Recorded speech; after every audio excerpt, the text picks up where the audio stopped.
बक्सा चोरी हो गया तो ठाकुर जी भी चोरी हो गए हमारे। आप उनको बैग में रखोगे तो आपको लगेगा उनको सांस कैसे आएगा, उनका तो दम घुट जाएगा, अंदर रखे हुए हो आप। बहुत तरह की समस्याएं हैं मूर्ति पूजा में। अब मान लो आपको उनको ड्रेस पहनानी है तो आपको तो बहुत सुंदर ड्रेस पहनानी है, लेकिन उतने पैसे नहीं है। आप 2 या 4 ड्रेस लेके आ गए और वो आपने उनको पहना ही, लेकिन आपका मन तो करता है कि नहीं मैं तो इनको रोज़ नया नया श्रृंगार करूँ, रोज़ नई नई ड्रेस पहनाऊँ। तो आजकल तो उनका श्रृंगार भी सब इतना महंगा आता है, सब लोग खरीद नहीं पाते। या 2-3 ड्रेस आपने ली और आपको तो रोज़ चेंज करने का मन है, तो कैसे करोगे? तो हमारे शास्त्रों में मनोमयी मूर्ति बताई गई है कि मन से भगवान का स्वरूप बनाओ और मन से सेवा करो। वो मानसिक सेवा सर्वश्रेष्ठ है, उसमें तो करोड़ों का हीरा पहना हुआ, आप उनको हीरों से जड़ा हुआ उनका पालना है, उनकी सारी चीज़ें हैं, सब कुछ देखो जो उनके दिव्य धाम में है, उन सबका चिंतन कर सकते हो। ये आसानी हो जाती है।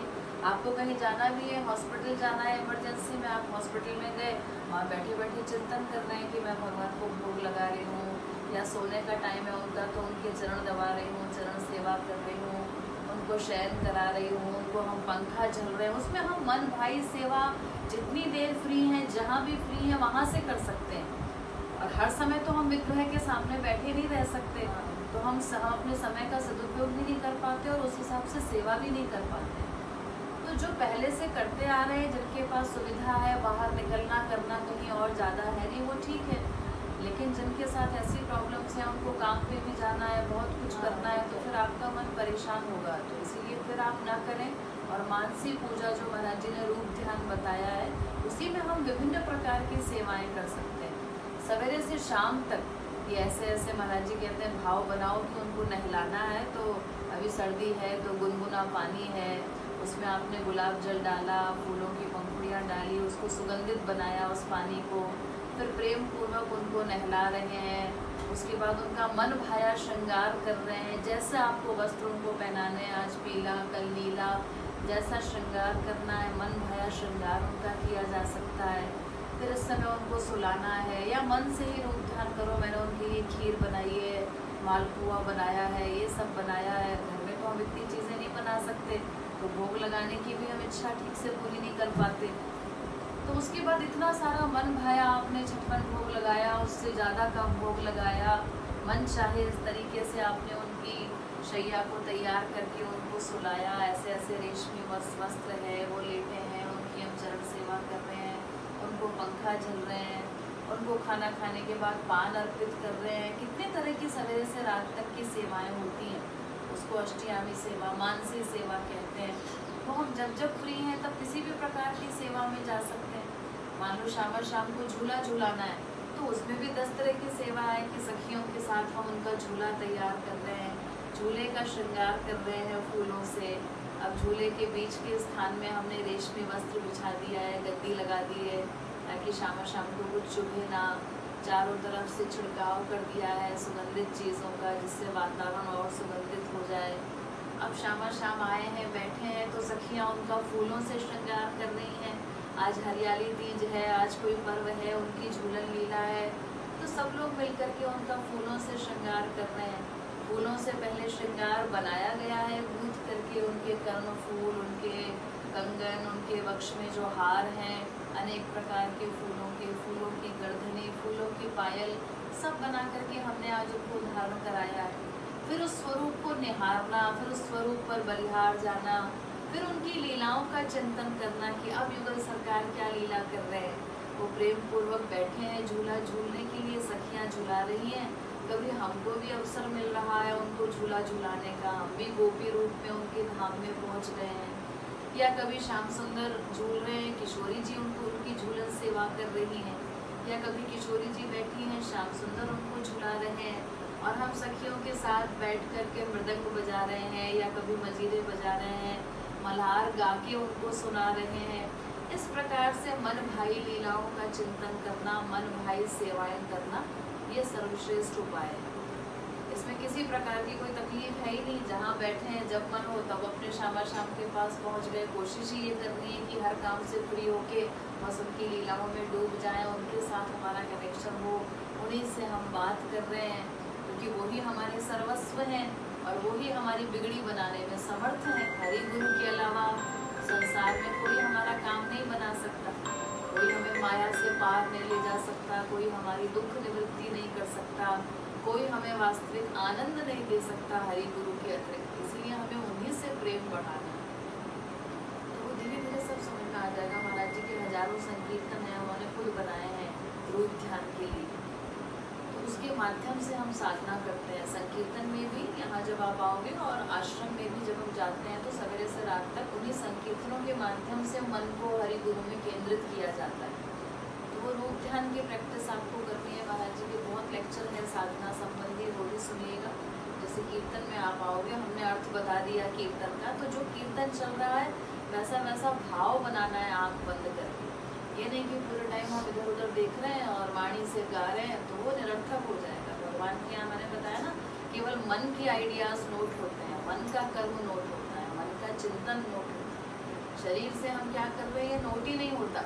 मान लो 2 घंटे आप सत्संग में आ गए और आपका मन हरि गुरु में लगा ही नहीं, आप इधर उधर ही देखते रहे, लोगों को इधर उधर ही ध्यान जाता रहा, अपने काम का चिंतन करता रहा, तो भगवान के यहाँ ये नहीं नोट होगा कि आप 2 घंटे कीर्तन में आए थे। केवल ये नोट होगा जहाँ जहाँ मन घूम रहा था वही सब नोट होगा और उसी का फल मिलेगा। तो मेन ध्यान हमें केवल मन पर देना है कि मन से साधना करनी है, उसी का अभ्यास करना है, मन से चिंतन कीर्तन के समय भी। और जब हम कीर्तन में नहीं भी हैं तो महाराज जी का कोई ऐसा बहिरंग आडंबर, कोई बहिरंग तरीका नहीं है साधना का कि आप माला लेकर के बैठो, उसके थ्रू जप करो, ऐसा कुछ नहीं। तो कहते हैं श्वास श्वास से भगवान नाम का जप करो। और जब ऐसा ना हो कि बस राधे राधे राधे चल रहा है और हम सोच कुछ और भी रहे साथ में, ऐसा नहीं। जब हम राधे राधे बोल रहे हैं तो एक एक भगवान नाम लेते समय वो राधा रानी हमारे सामने खड़ी होनी चाहिए, हमें दिखनी चाहिए। भगवान के चैतन्य स्वरूप का ध्यान करना है, जड़ स्वरूप का नहीं। जैसे संसार में हम चलते फिरते लोगों को देखते हैं, जैसे मैं आपसे बात कर रही हूँ, ऐसे हमारा उनके साथ कनेक्शन हो, चल रूप में वो चैतन्य भगवान हमें दिखाई पड़े कि ऐसे ऐसे श्याम सुंदर हमारे पास आ रहे हैं, हमसे ऐसा कह रहे हैं, हमसे ये कहना चाहते हैं, हम उनके दिव्य शब्दों को सुन रहे हैं, पहले सुनने की कोशिश करें, फिर हमें लगे कि उनकी आवाज़ सुनाई पड़ रही है, उनकी मुरली की ध्वनि सुनाई पड़ रही है, ऐसा कनेक्शन हो जाए। जैसे संसार में हम व्यवहार करते हैं ना, अपने पति के साथ, बच्चों के साथ बात करते हैं, ऐसे चल भगवान को, चैतन्य भगवान को अपने सामने लाना है। किसी जड़ मूर्ति या फोटो इत्यादि का ध्यान नहीं करते। जैसे अपन ध्यान कैसे करें, अपना ध्यान मतलब अपन बोल रहे राधे राधे, वो ध्यान ही नहीं हो पा रहा, वो अंदर ध्यान कैसे? वो अंदर से ध्यान, अगर कोई विग्रह पसंद हो आप तो उसकी हेल्प ले सकते हो विग्रह की। वैसे तो मन से भी बना सकते हो और हर समय अलग भी बना सकते हो। भगवान के यहाँ कोई नियम नहीं है कि मेरा ऐसा ही रूप है, ऐसा ही ध्यान बनाना है, ऐसा सब लोग तो नहीं बना पाएंगे। सबकी रुचि अलग अलग है, सबका इंटरेस्ट अलग अलग है। तो जैसी मन से उनकी छवि बने वैसी बनाओ।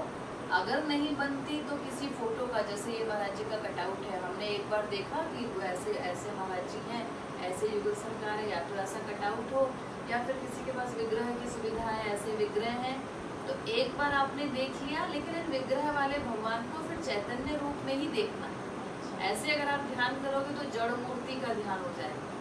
वो तो बस एक जगह खड़ी है, वो तो मूर्ति का ध्यान आप कर रहे हो। उन मूर्ति वाले भगवान को बाहर निकालना है, अगर वो स्वरूप पसंद है तो। और अगर नहीं शामा शाम का बन रहा है तो केवल महाराज जी की वीडियोस आपने देखे हैं तो महाराज जी का भी ध्यान कर सकते हो। हरि गुरु दोनों के ध्यान का एक ही पद मिलता है, क्योंकि दोनों शुद्ध पर्सनैलिटी हैं, दोनों शुद्ध पर्सनैलिटी हैं।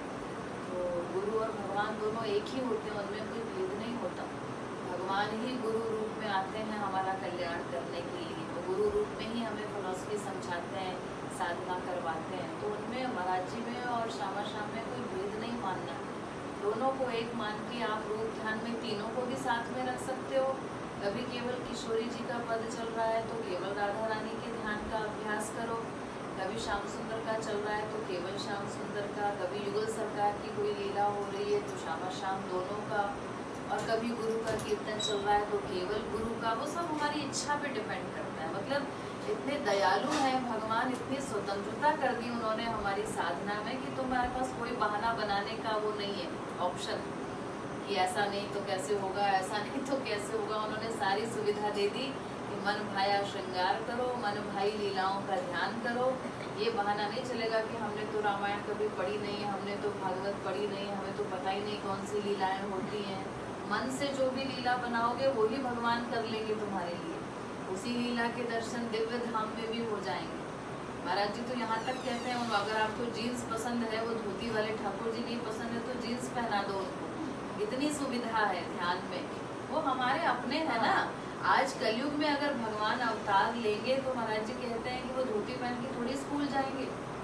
आज अगर वो अवतार लेके आ जाए, मनुष्य रूप में आते हैं ना, गुरु रूप में आते हैं, बहुत से रूपों में भगवान आते हैं। तो आज कहीं कॉलेज में पढ़ने गए, इधर उधर गए, तो आज मॉडर्न एज में जो चल रहा है, जो लोग पहन रहे हैं वही तो वो भी पहनेंगे। तो जैसा उनका श्रृंगार करना, वो पहनाना है तो वो पहनाओ। किसी का क्रिकेट में इंटरेस्ट है तो आप ठाकुर जी के साथ क्रिकेट खेलो। मैं बॉलिंग कर रहा हूँ, वो बैटिंग करना है। इस तरीके से जैसा ध्यान हम करना चाहे कर सकते हैं। तो महापुरुषों की वाणी की तो हेल्प हमको लेनी ही है। महाराज जी के कीर्तन के माध्यम से तो आपको मैटर मिलता ही रहेगा रूप ध्यान का। लेकिन कभी हम कीर्तन नहीं भी कर रहे हैं और मन चाही लीला का ध्यान करना चाहे, मन चाहा श्रृंगार करना चाहे तो वैसा भी कर सकते हैं। लेकिन भावना हर समय उसमें हमारी दिव्य होनी चाहिए। भगवान का देह हमारे देह जैसा नहीं होता, वो दिव्य देह है, उनमें दिव्य गुण है, उनमें कोई माया की गंदगी नहीं है, माया का कोई विकार नहीं है। उनका शरीर आनंद तत्व से निर्मित होता है। वो स्वयं अपना देह बन जाते हैं, अपना धाम भी वो स्वयं बनते हैं। ये जो धाम वगैरह हम सुनते हैं शास्त्रों में, गोलोक श्री कृष्ण का धाम है, राम का धाम है, साकेत लोक, तो भगवान अपने लोक भी स्वयं बन जाते हैं। इसीलिए वहाँ के एक एक धूल कण में भी इतनी चमक, इतना रस होता है। जो श्री कृष्ण में रस है वही उनके धाम की पृथ्वी के एक धूल कण में भी होता है। तो वहाँ का हिरण भी वो स्वयं बनते हैं, वहाँ की पवन, वहाँ का आकाश, वहाँ की नदी, वहाँ के वृक्ष, सब कुछ भगवान वहाँ स्वयं बनते हैं। इसलिए कोई चीज़ वहाँ नश्वर नहीं है। जैसे भगवान दिव्य है, सनातन है, शाश्वत है, ऐसे ही उनका धाम भी सदा रहता है, दिव्य है, चिन्मय है। तो हम उनके धाम का भी चिंतन कर सकते हैं। कभी उनका नाम गाना है, कभी उनके धाम का चिंतन करके वहाँ क्या क्या लीला हो रही है वो सब चिंतन हम कर सकते हैं। जैसे मेरा एक और सवाल था, जैसे